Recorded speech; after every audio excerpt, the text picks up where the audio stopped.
আগের দিন আমি তোমাদের বলেছিলাম যে আমি বিয়েবাড়িতে যাচ্ছি, একটি মুসলিম বিয়েবাড়িতে। তো যাওয়ার সময় আমি খুবই এক্সাইটেড ছিলাম। যদি আগের দিনের ব্লগটা না দেখে থাকো তাহলে আমার চ্যানেলে গিয়ে দেখতে পারো। তো এখানে যে মেয়েটিকে দেখছো সেদিন তারই বিয়ে ছিল।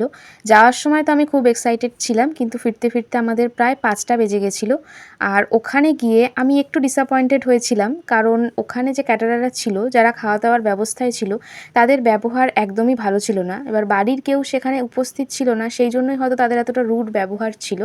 তো বাকি ওভারঅল সবই ঠিকঠাক ছিল, খাওয়া দাওয়াও খুব ভালো ছিল, কিন্তু একটু আমাদের লেটও হয়ে গেছিলো। আমরা লাস্ট ব্যাচে প্রায় খেতে বসি।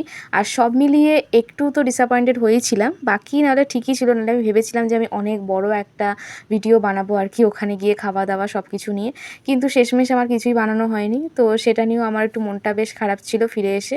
আর এখন আমি সেটাই মাকে বলছি। আবার যদি জীবনে কখনো সুযোগ আসে আমি নিশ্চয়ই আবার ভিডিও বানাবো। তো আজকের মতো টাটা, দেখা হবে নেক্সট ব্লগে।